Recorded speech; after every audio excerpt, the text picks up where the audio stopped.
October 1st. Woo! Today's lunch is a whole grain grilled cheese, steamed carrots, offerings bar, and a choice of milk. A good deed by returning money he found when his social studies class was outside. Rio, why did you do it? By doing a good deed, it is really good. And sometimes when you do a good deed, it comes back to you. He did a great job, and let's keep spreading the same kindness when we're at Wilson. The sports news for this week. The football Warriors were in action last Wednesday against the Trenton Trojans. The 7th and 6th grade team fought hard, plus won the game, 7-6. Big shout out to the defense and our offense line. The MVP of the game was Jack Helperstadt. The 8th grade team tried their best, but lost. They will bounce back against Woodhaven next week.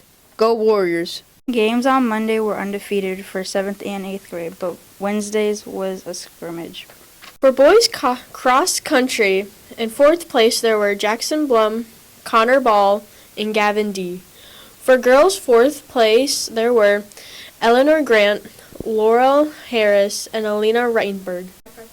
For soccer, there's a game on Friday, 8-2 win versus Southgate, and on Thursday, 0-6 loss versus Allen Park. Welcome to Spookcast. The Haunted Grove. A man named Angus lived with his wife not far from the hill where a grove of maples grew around a small single beech tree. The grove wasn't dense, just about an acre of thin wooden land. The trees were so far apart that one could easily look between the dark trunks and see the countryside beyond. One autumn afternoon, Angus climbed this hill on his way home from town. Passing through the grove, he was stopped when he heard someone chopping a tree. He was curious because the grove belonged to a neighbor who had left it untouched for years. As the chopping continued, he looked all around, but he could see no woodsman with an axe. At last he shouted, "Who's there?" There was no reply, although anyone close would have heard him.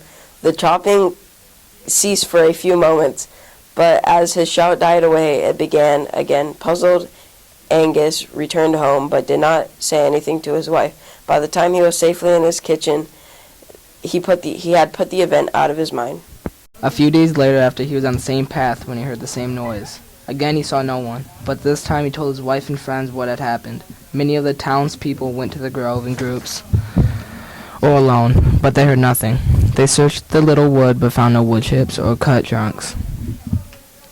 They searched the little wood, but found no wood chips or cut chunks. There was no marks of any kind anywhere in the grove. His neighbors made fun of Angus, but his wife felt it was a warning of some kind. She could not guess who was warning Angus, what the warning meant. Still, she continued him to stay away from the grove.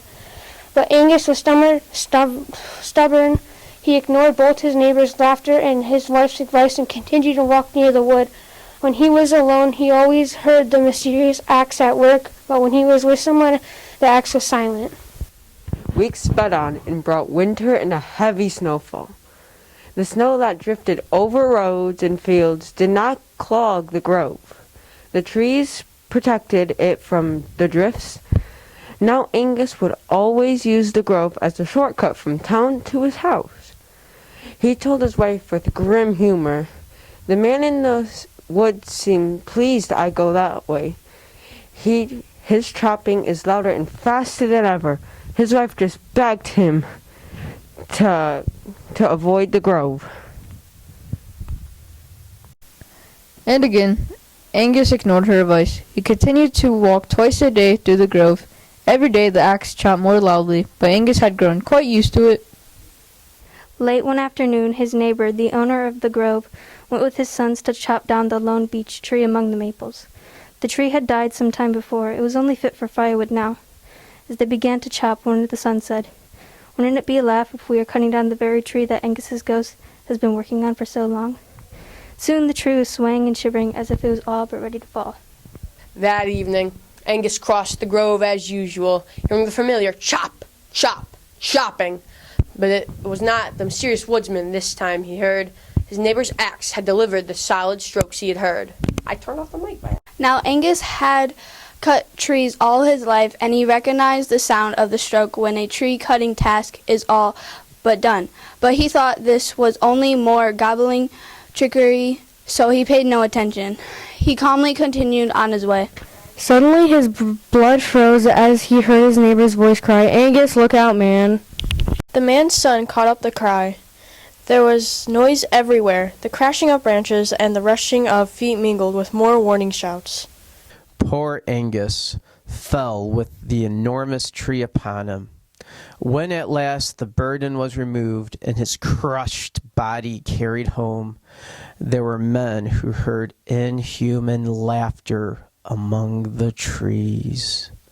They were sure it came from something that had lured unhappy Angus to his doom. Hey everybody.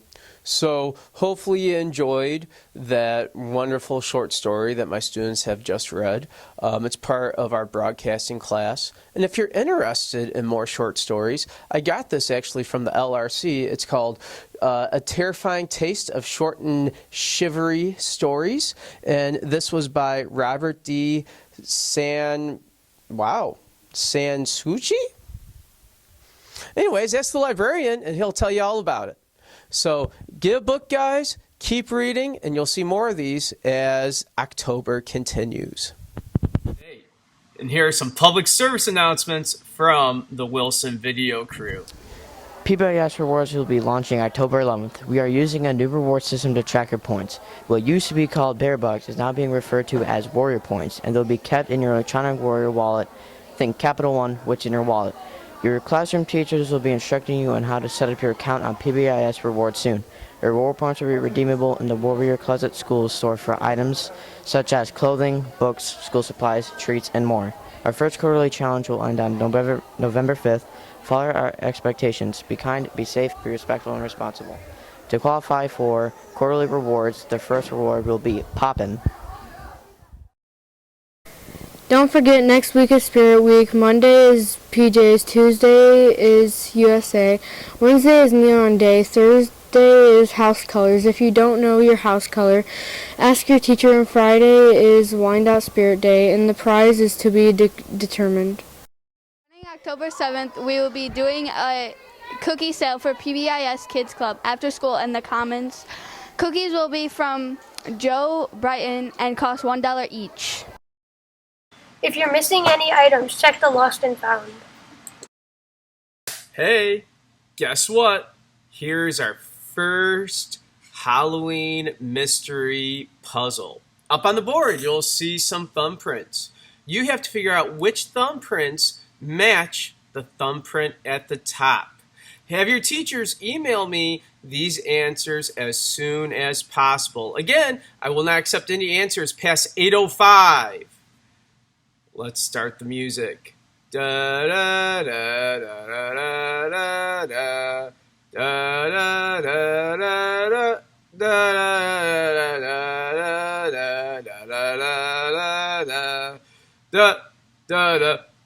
da da da bum bum.